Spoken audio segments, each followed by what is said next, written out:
The following episode may contain inappropriate material. Listener discretion is advised.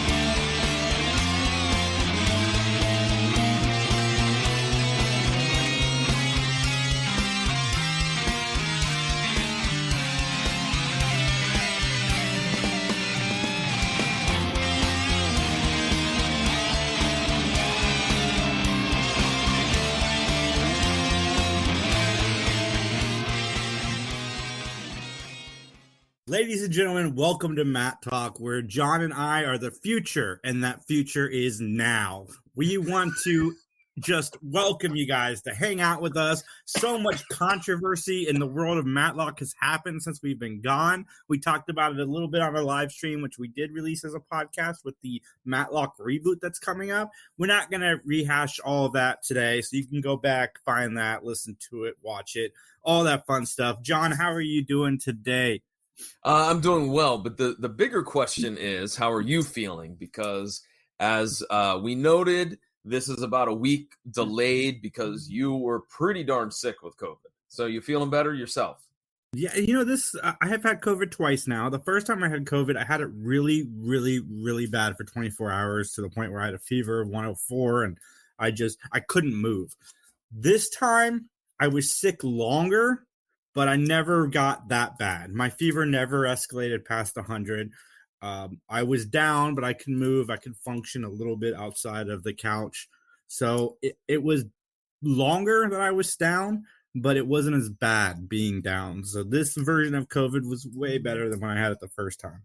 Well, I shared with everybody that when we spoke on the phone, I believe that Friday, and you sounded pretty sick. I mean, you sounded pretty awful. So glad you're feeling better, man. And we're ready to sit here and talk about a great episode of Mattalk, are we not? Dude, I can't wait. I'm excited. I'm glad we put this off a week because to do 3 Geeks last week, not feeling well, it takes a lot of energy to be energetic when you're not feeling well. And after watching this episode, I knew that I had to bring a level of energy to our talk today, as you saw with the intro, because we are the future, and that future is now. And I'm just really excited to talk about this and to get into it because, Because that's what Joshua would want. Mm-hmm. Mm-hmm.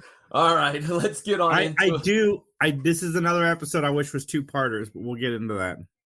All right, let's get on into it, ladies and gentlemen. Let's get to our opening statements.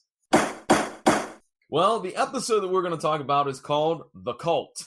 And it has a couple of very interesting guest stars. I'm going to one guy who's only allowed to play a psychiatrist in anything that he's in. Well, to hell with it. Let's start with him.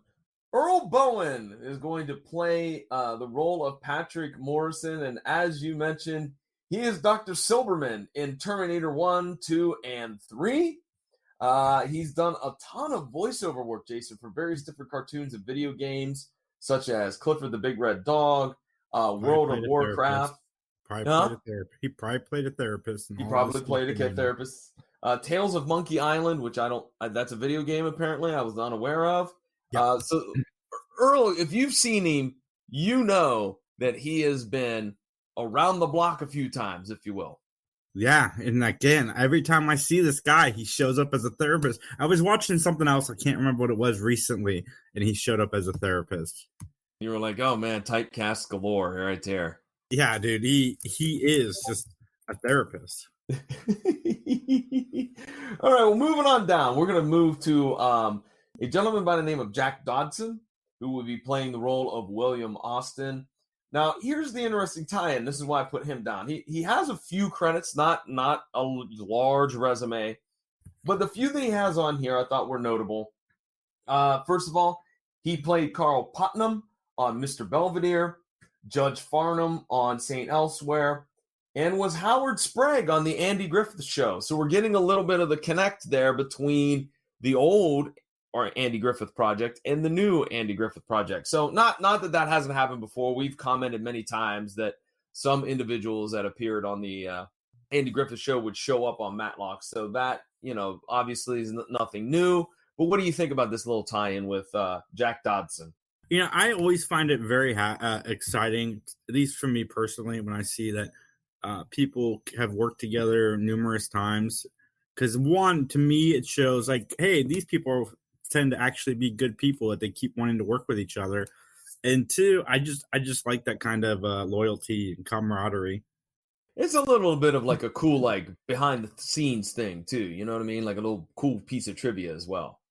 All right, our next guest star is a gentleman by the name of Jeff McCarthy. He will be playing the role of Thomas Oldham. You may know him as the NCB anchor in the movie The Joker, or Joker, excuse me. He was also one of the evangelists in a movie that really let me down. I'm just going to be honest. The Devil All the Time. I had high hopes for that movie, but it was, I believe, a Robert Pattinson film, and it was awful. But It's probably one of those hot takes that John has. it is a hot take of mine, yes. Is it a hot take? It is. Okay. Yeah. Well, I don't know, because it didn't get a lot of great reviews. It got very mediocre reviews, the film, and I thought it was not very good, period. Is that really a hot take, or is that just me going with the I don't flow? know, man. I'm fact checking your hot take right now. Okay, you I haven't check seen it. 64%. Okay, so it's not it's not the typical John hot take. Like John, No. there'll be a movie that's like a 98% that everybody loves, and John will be like, "Man, that was hot garbage." That is true. That is true. But here's an interesting fact. Jeff McCarthy, he's the voice of the WB's Michigan J. Frog. How about that stuff? Oh, dude, that's awesome. I want to interview this guy. Yeah, Thomas Oldham is the character. Excuse me, is the character's name, but the actor is Jeff McCarthy. So very interesting. A little bit of trivia there. He starred in a cliffhanger pilot. It looks like for TV. Is that right? No, never mind. He was in cliffhanger as a pilot. Ignore me. Go ahead. Move on. We have pilot on the brain because of the Mattalk pilot, and all these other pilots that we've talked about. That's what we have on our brain. Hot take, at least it's not 21 Pilots, because that band is the craps. They're all right. They're Linkin Park now. Linkin Mic Park's drop. way better, though. All right, we're going to talk about a gentleman who's credited as Wallace Ward. He now goes by the name of Wallace Langham, and he's going to be playing the role of Dennis Austin. But you may also know him as Melville Phipps from the relaunched version of Perry Mason, David Hodges on CSI. Whoa, you're not just going to blow past that. He's in the new season of Perry Mason, which hasn't come out yet. But that is a great reboot, Perry Mason. If you guys haven't seen it and you don't mind a little cursing and a little bit more, I don't want to say realistic vibe, but a little bit more of a gritty vibe, the new Perry Mason is great. It is fantastic. It's a lot like what Andy Griffith wanted Matlock to be in the sense, that there's alcoholism involved. And it's a really, really good show. And I highly recommend it if that stuff does not bother you. Wallace was also Phil on the Larry Sanders Show, Jerry on Mom, Saul Bass in Hitchcock, and a ton of other things as well. You know what? I was going to ask you this question. The Larry Sanders Show, are you familiar with? Have you ever watched an episode? The Larry Sanders Show, man, is one of these shows that I know that people love, and I have not seen it. And I like Gary Shandling. He made a movie, man, I can't think of what it's called, but it was really, really funny. And I like Gary Shandling, and I have not seen that show, and I really, really should make that happen. I've never seen it either. I think it's one of those shows, much like Curb Your Enthusiasm, I've never seen either. And people really talk about, if you want a great, funny show, it's those two are mentioned quite frequently in people's Curb opinions. is really good. And the movie is What Planet Are You From? He comes down as an alien. And it's Gary Shandling. It's the only thing I've ever seen Gary Shandling in besides Iron Man 2, I believe. And I loved him in it. Well, our final guest star, I saved maybe the best for last, is a gentleman by the name of Al White. He is going to be playing Ezra Smith, or as I called him in my notes, Dollar Tree Sam Jackson. But anyways, you may also know him as Dr. Jackson on Switched at Birth, Walter Brady on The Young and the Restless, and Al White was second Jive Dude in Airplane. Oh, nice. Yeah, one of the most iconic parts of that movie, of course, with the jive dudes talking to the old lady who she fluently speaks jive, which is a hilarious part to that movie. Dude, you missed. He was in Back to the Future 2 as the dad of the daughter who Marty McFly accidentally gets into the room of when he goes back to his house in the alternate past. He also was in the wonderful television show, Emmy award-winning Son of the Beach, which I'm sure he's super proud of. Look, Oh, I'm a Stern fan, and I do not like that show. Oh, wow. Okay, that's a hot. Speaking of hot takes, oh man, I thought that show was awful. All right, well, Jason, shall we go ahead and get the questioning out of the way? The question that I have for you, of course, as I do every episode. Are you ready to give an opinion? Your opinion, and only your opinion, so help you? John, I got one thing to say. The future is now. Oh, no, wait, hold on. We are the future, and the future is now. So, yes, I would, because I want to get into this future that is now, that we are. What? I'm confused now. Anyways, let's get ready to testify.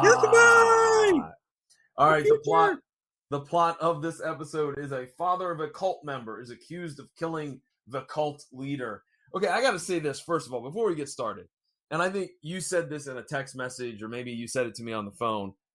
Man, going with one of the staples, I guess, of like this mid-'80s TV is a cult. Like, I think that many other shows have probably emulated this throughout the 80s, that the cult, the evil cult that is going to come and abduct people and whatnot. So got to give a tip of the hat to Mattalk for going with the flow and trying their hand at it. They still do it, man. I believe there's a Law and Order episode recently that dealt with cult mentality. Yeah. But I wish this episode was 2 parts. And again, we'll get into that later. Okay. Well, our opening scene is, of course, a weird seance where apparently this cult is accepting new recruits. And all of a sudden, Dennis's father drives up to the compound gate. And the guard asks him who he's there to see. He says, Joshua. The guard won't let him through. So in what was only some of the greatest cheesy slow motion action that we've seen on Mattalk, the father attempts to run over this just hapless security guard, man. He's just doing his job. William Austin tries to run him down like he's just a chipmunk in the street. So Martin is one of the sidekicks here, one of the, I should say, goons. Yes. He stops William, but eventually William does bust on in and get his meeting with Joshua. I got to say this, and I don't want to be mean, but man, oh man, I don't know. Jason, tell me if I'm being a jerk or not, but this guy that plays Joshua, he's kind of ugly. I just got to say it. Yeah, is that somebody I would want to follow? No, I mean, yeah, he's not charming. He's not like, look, Jim Jones, charming fellow, handsome fellow. You got to give him that. Maniacal lunatic? Yes. Mr. Austin wants to take his son back. And Joshua calls for Dennis, and Dennis arrives. And then there's this little argument between William and Dennis. And Dennis, he chooses to stay with Joshua and the cult. He is not going to go home with his father. Yeah. Jason, what do you think of this initial setup for our episode? He wants to be in the future, and that's there with him. No, I'm not going to do that. I could probably do this entire episode. Let's not switching those words around, but I won't do that. Yeah, I'm in. I love these cult stories that we get in each one of these kinds of series, and I'm curious to see where this one goes from here. Well, the police arrive because they were called, and Dennis refuses once again to leave with his dad, and a fight almost breaks out, right? And William is arrested, but he's let off when Joshua refuses to press charges, okay? So later that night, Joshua is working in his study, and Dennis goes to deliver tea to him. And as he's at the door, Jason, what does he hear? He hears a gunshot.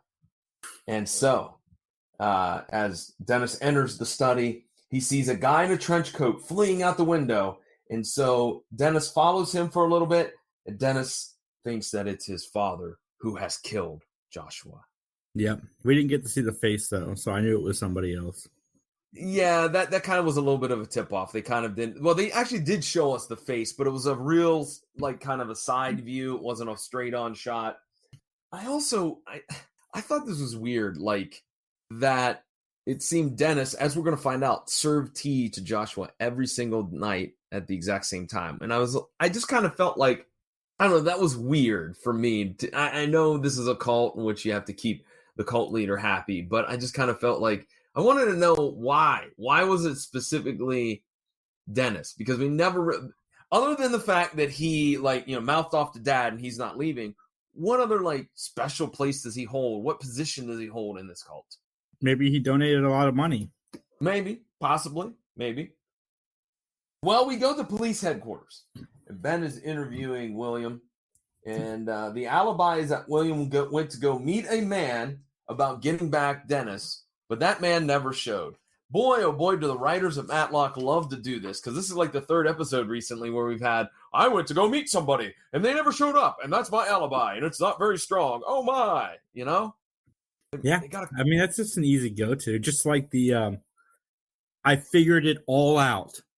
Meet me in 20 minutes by the shed, and I will tell you the entire everything. And then, obviously the shed never happens because they get murdered on the way. Right, true. So William tells Ben that his wife has recently died. And what do you know, Jason? You were right. The cult got $400,000 of Dennis's money. So you were right with your prediction that, it was all about the money, all about the cash flow. All about the Benjamins, baby. That's right. And so Ben agrees to take the case, and he goes and tries to speak to Dennis. And I thought that this was a really good scene because Ben is really kind of baffled by Dennis's attitude towards his dad. Mm-hmm. And I like that because I think that was showing the clash of personalities between Dennis and Ben, and showing just how far gone maybe Dennis is. Yeah. And I also think this is going to help explain something that happens at the end of this episode that I thought was not very well done, but more on that in a little bit. Ben meets with Patrick, our good friend, the therapist, and he is a professional deprogrammer. And so Patrick kind of talks Ben through how cults get their hooks into you, and how they use brainwashing. And so that, according to Patrick, Dennis probably is not really seeing who actually murdered Joshua. He's seeing his father instead. Yep, because he's been programmed to see his father instead. Because this guy deals in programming, because we've seen in the Terminator movies. He is not only a good psychiatrist, he is also around people that have been programmed. I wrote down, is Sarah Connor your next appointment? Maybe this is in the same universe. This is right before Skynet went active. Is that what you're saying? Yep, the whole series is right before Skynet. Right before Skynet. So Michelle and Ben, they show up at the cult's property, and here's my big question: so you wouldn't let William in, right? Mm-hmm. Because he has somebody there on the compound. Why do you let two random strangers on your compound? They just let Michelle and Ben in, they didn't go no. Advancement of the story, John. Well, besides that, let's find a plausible reason why that might have happened. The only thing I could come up with is maybe there's something where Ben does some mumbo jumbo legalese and he gets on the property. Maybe because there's an active investigation. But I mean, they want to know who killed Joshua just as much as anybody else does. Okay, you would good think. Point. Good point. Because that is their, quote unquote Christ figure. Yeah. Okay. Good point on that. Good point. I never thought of it that way. One of the things in this episode, I'm going to bring it up now because I will probably forget, is they mentioned Scientology, and me being somebody that didn't realize that was a thing in the late 80s. My mind was like, wow, I didn't know that went back that far. Okay. I knew that it went back that far, but here's what I totally forgot about it too, that they mentioned Scientology. I just thought it was kind of, wow, you got some spine to mention them by name. You know what I mean? Because they got stroke, they got power, even in, when this episode aired, which I think we forgot to mention when it aired, by the way. I do apologize. It airs May 2nd, 1989. So they're still around, And so I just kind of was shocked that they kind of like mentioned them in the They same refer breath. to him as a cult. Right, exactly. They're kind of make that comparison. Well, Ben decides to search Joshua's study, and Washburn is the gentleman that's escorting him. He's kind of a jerk to Ben. He's kind of rude. He's a jackass, as Ben would say. Huge jackass. Huge jackass. But meanwhile, Michelle interviews Ezra, who has been named the new leader. And they kind of talk back and forth about who might have a motive. And so we then cut to a scene that is epically awesome. There is Sarah, just a random member of the cult. And Connor? Did you just say Connor? Sarah Connor. Anyways, yes. I don't do a very good Arnold, so I don't know. That was pretty bad, ladies and gentlemen. Sorry about that. But anyways, Sarah and the members of the cult are handing out flyers, and we get something that we haven't seen in a while, and that's some undercover Tyler Hudson. Yeah! Yeah, man. I like this, and I thought we were going to see more of Tyler, but we still don't see a whole lot of Tyler in this episode. But he had a decent role in this. I got to say that. Better. So two dudes try to attack Sarah, and Tyler whoops their butts, man. He just, hi-ya, throwing some karate out there, throwing some fists, and he saves Sarah from being kidnapped, and Sarah claims that van and those two hoodlums were nothing more than deprogrammers. Yeah, now, they're the deprogram and take them back home to their mommies and daddies. Yeah, but let's talk about it, because I think it's alluded to, and I think it's not a stretch. Jason, I think this is a big setup. Because as the van pulls away, who do we see in the car sitting like right across the street? Ben and Patrick. Yeah, it was a setup. It was a setup by Ben to make it so Tyler got in immediately. Because what are the odds that Tyler shows up and then suddenly the deprogrammers show up? Absolutely. Like I said, this is a brilliant, for me, I enjoyed thinking of Ben as this master puppeteer, pulling the strings and whatnot. Well, lo and behold, Tyler is accepted into the cult, and he has to go through the purification ritual, in which he does. And so we fast forward to him finishing his purification ritual. And I got to say, I wrote this down. At this point, I was a little bit scared for Tyler. I didn't think he was going to turn, but I thought maybe he was going to face some harm. I thought that there it was on that cusp, what's going to happen? So we cut to Ben's office. Tyler does call and he leaves a message. And Michelle is very concerned about Tyler. And I like how cold-blooded Ben Mattalk is. He can handle himself. He's fine. Come on, man. That's heartless. Yeah, what would you have done if Tyler became, the future? Yeah. What if he become a member of the cult? What if that brainwashing took really, cemented really well in his head? Well, we've only got 3 episodes left of the season, so, it could have been Tyler just joined a cult and was done with Mattalk. That's true. Even though I think Tyler's in a little bit of next season, right? There's a small... I believe there's a couple of episodes of Tyler Hudson before we make the transition to Conrad McMaster. Tyler admits, by the way, that he has lots of problems, that he has an IRS audit, his rent is going up, his woman left him, and this is all the reasons behind why he decided to join the cult. And so Tyler talks a little bit with Dennis in the kitchen. Man, Anna is very upset because the baby is bothering her. Now, right off the bat, what was your prediction about this scene based on that? I wonder if it's the same as my thought was. Yeah, there's babies everywhere. No, babies. What? I was thinking it was one of those cults where he got everybody pregnant. Oh, okay. Yeah, okay, there you go. You said babies everywhere. I'm like, what are you talking about? Yeah, he's having babies with everybody. That's what I mean by that. This is one of those people who's like, all right, I'm getting all of the women pregnant. That's what I thought, because that's usually how these go. And you know what? That's exactly what I wrote down. I wrote down Joshua Love Child. I wrote that down. It was the new CBS show Alert that had a cult on a few episodes ago. That's what it was, not Law and Order. Oh, Alert? That the one about the missing persons show? Yeah. Okay. I like that. That's another good one? Yeah, it's got Khan in it. I like Khan. Oh yeah, that's right. You do like Scott Conn. Scott Conn. Yeah. Do you like James Conn? I haven't seen a lot of James Caan stuff. He's kind of like Gene Hackman for me. He's a somebody I need to dive into their filmography. You know what? I gotta be honest with you. Besides the Godfather franchise, which has James Caan, and Elf, which has James Caan, I'm trying to think of other things I've seen him in. I don't know if my Bulletproof with Adam Sandler and Damon Wayans. Come on, no, sorry, you never saw haven't seen I've that? never seen Oh my Bulletproof. god, I love that movie. It was one of Sandler's like second or third movies. It was like right after Happy Gilmore.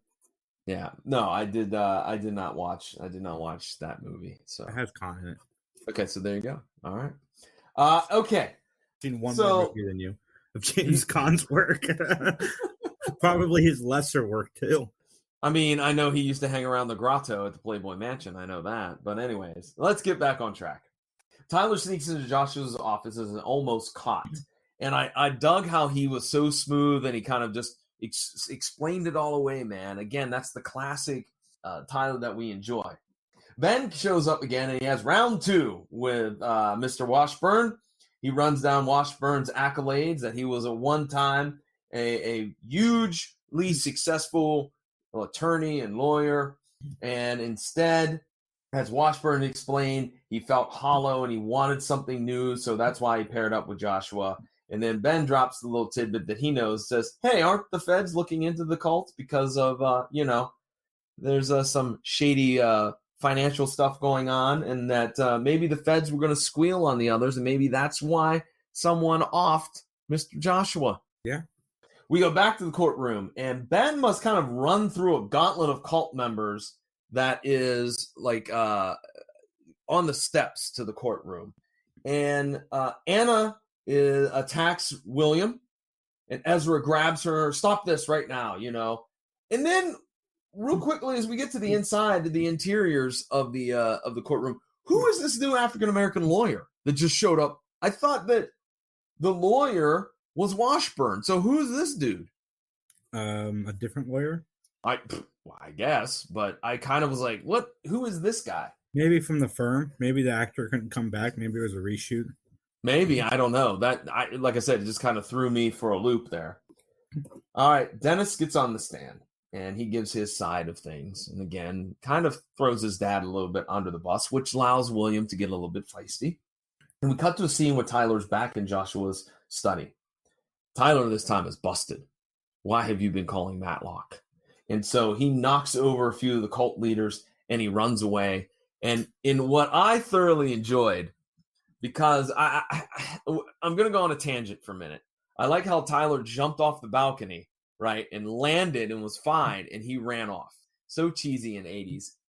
It reminded me of when I watched The Wire.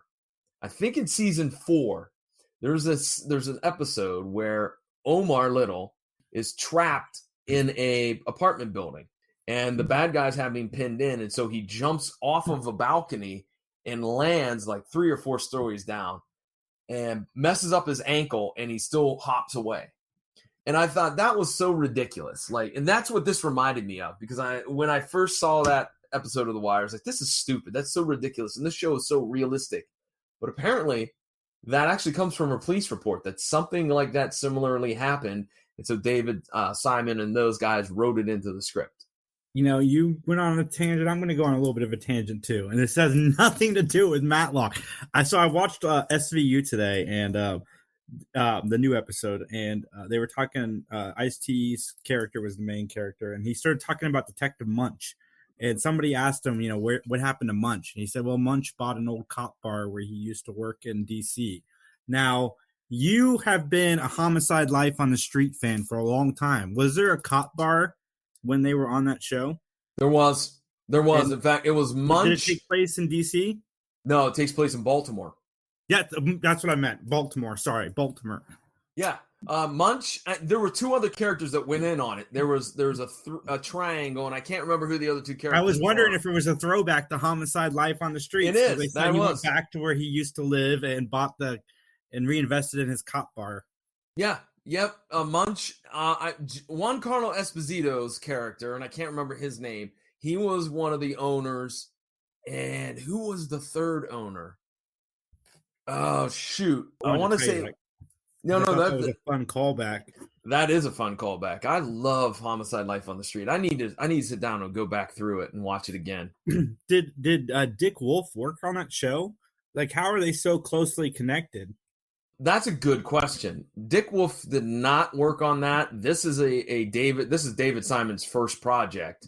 David Simon and Barry Levinson were the team behind that. So, but then how did he get that character and continue it on through? I don't know. That's a very good question. Because, like I said, they obviously use that as continuity. Because in this latest episode, they go back to the. I thought it was really cool. I haven't seen Homicide. I should really check it out. Well, here's a question: how did John Munch get on the Lone Gunman in the X-Files?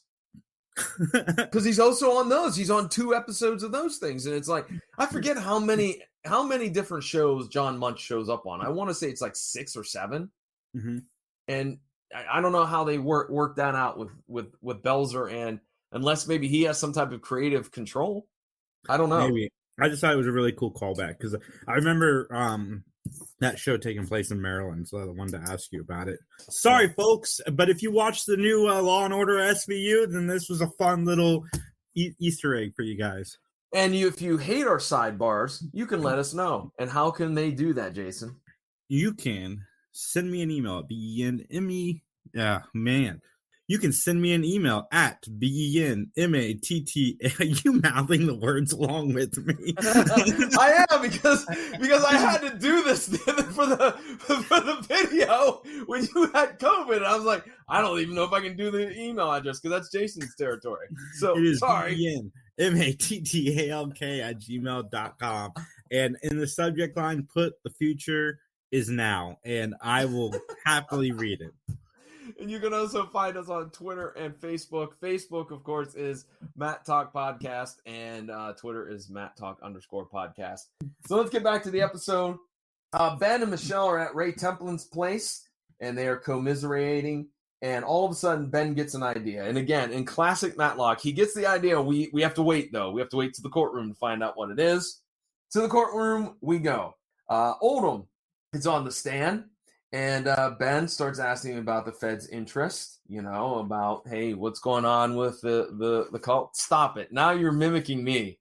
Come on now. Anyways, Ben points out that Joshua was never interrupted before tea time at 11 p.m. And the reason why this works in his theory is this. Dennis, when he heard the gunshot, dropped the tea. All right. But yet, police photographs that happened just a little bit after, the murder itself shows that there's a teacup on the desk. And the teacup was in that study when Joshua was shot. So the idea is that Oldham shot Joshua, all right, because he went in early, gave the teacup so it would look like Dennis did it.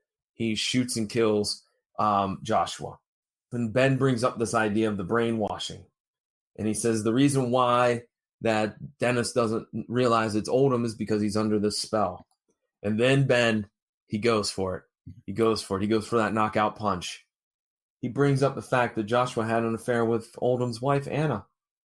And that Ben had interviewed Oldham's first wife and found out that Oldham shoots blanks. Yeah, what's funny is Oldham's like, okay, do we have to do this? It's like, if I would have been, I've been like, this can stop right now if you just say that you did this and we can just all go home.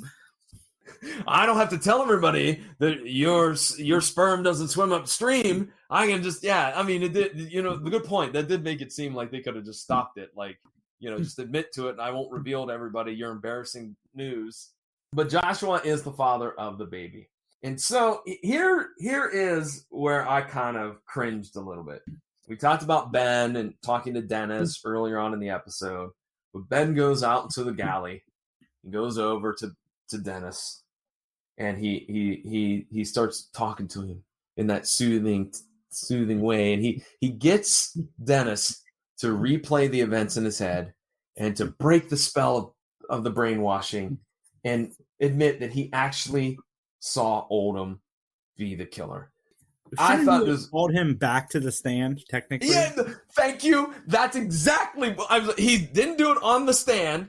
Number 2, Ben is very, very much a very what's the word I'm looking for? Silver-tongued guy. but even he was smooth enough to break brainwashing after what we're led on by Patrick Morrison to believe is like a very difficult thing to overcome. Oh, no. Ben's got the magic touch. He knows how to do it. Yeah, duh. I mean, that's why we watch the show, because it's Matlock. And furthermore, could you use this in court? Can you even kind of do this mumbo jumbo in court? I mean, I was expecting a horse in the courtroom once again. You look perplexed. I don't know. All right. Well, nonetheless, Will has the charges dropped, and Dennis and Will, they look like they're going to reconnect.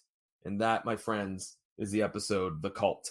Do you have any notes you want to talk about real quick or anything else before we get to our last I did part? my sidebar. I mentioned Scientology, and we talked cults. So, no, John, go ahead and knock us into the future. All right, ladies and gentlemen, it's time for our closing statement. This is the part of the podcast where Jason and John give the show a rating on a gavel system. 1 gavel means it was awful. 5 gavels means it was amazing. And there's no way this episode was worse than last week's episode. So, John, what do you rate this show on a gavel system? By the way, you are getting so good at stealing that and doing that. I'm going to have to get this email address down pat because I can't get through it without messing it up. Anyways, I digress. Jason, I give this 4 gavels. I liked the idea of the cult. Like, I think, yes, it was done to death in the 80s, but it's something new for Mattalk. So I liked it. I go with that. What's funny, John, is when you texted me about this episode, I thought you hated it. Really? Uh-huh. Because you're like, whoa, wait till next week. Oh, I was like, oh, man, he's saying that this is going to be awful. I was like, no, it can't be worse than what we watched. No, that's true. That's true. The action with Tyler, I enjoyed. I thought the motive, look, I mean, Oldham, I thought had a pretty good motive. You know, the dude knocked up my wife, you know, and he's supposed to be better than that because he's like as you said before, the Christ-like figure. He's supposed to be, you know, above reproach. I did think some of the negatives, there were 2. I thought it was, you know, slightly predictable, especially with the baby daddy storyline. And again, the courtroom hijinks that we just talked about a few moments ago, I didn't dig. But yeah, so overall, 4 gavels for me. I agree. I liked this episode a whole lot. I think it would have been a lot better as a 2-part episode. I really wish we could have explored this a little bit more and gotten more into the cult, because like you said, it kind of went quickly between, you know, Ben being able to figure it out and be able to get in the guy's head. That was probably one of my negatives, is that I felt like it was a little rushed, a little short, but overall it was fun. It was a good episode of Matlock. That's why we watched the show. And I don't care about the courtroom hijinks because that's why I watch Matlock. Because, you know, the killer is going to walk through that door any second, John. So you better be paying attention because my client is looking at that door just as hard as you are.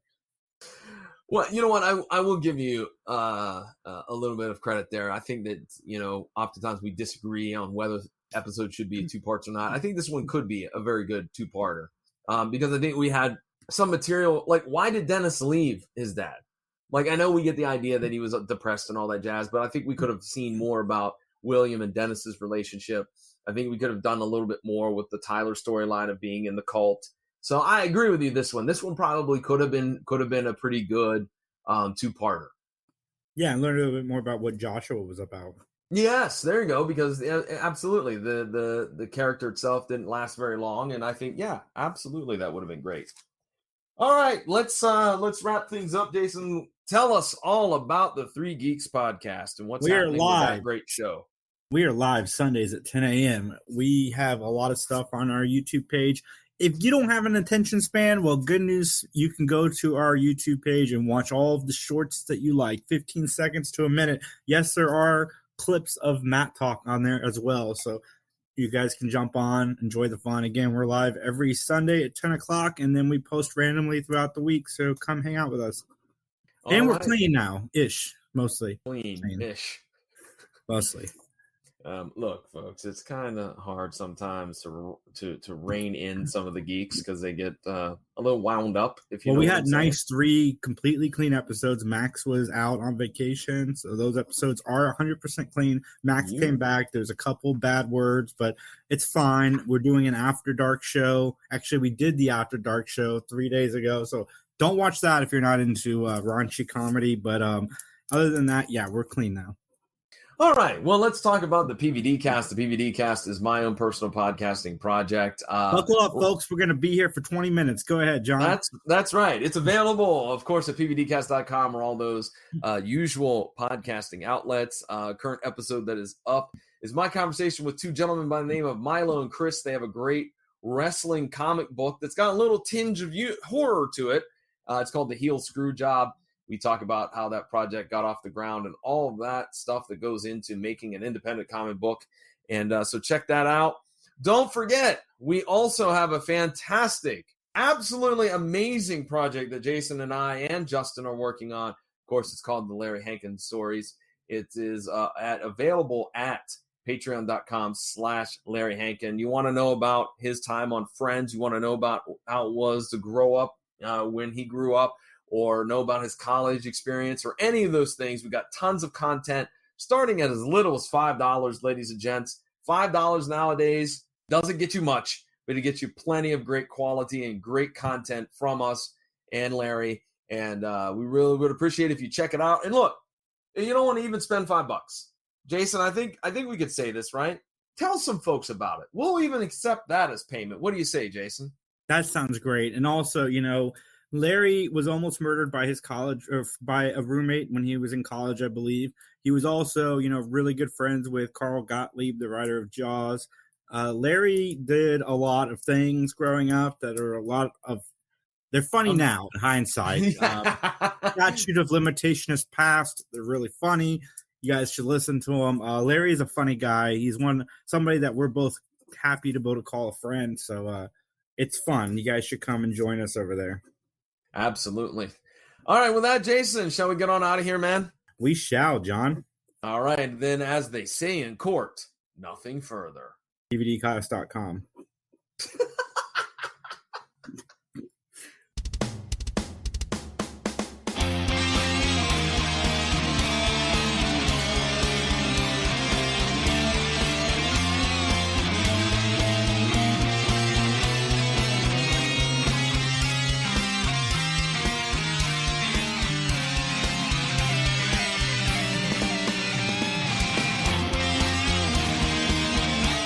The following is a joint production of the Three Geeks Podcast and John Orlando Enterprises, LLC. Copyright 2023.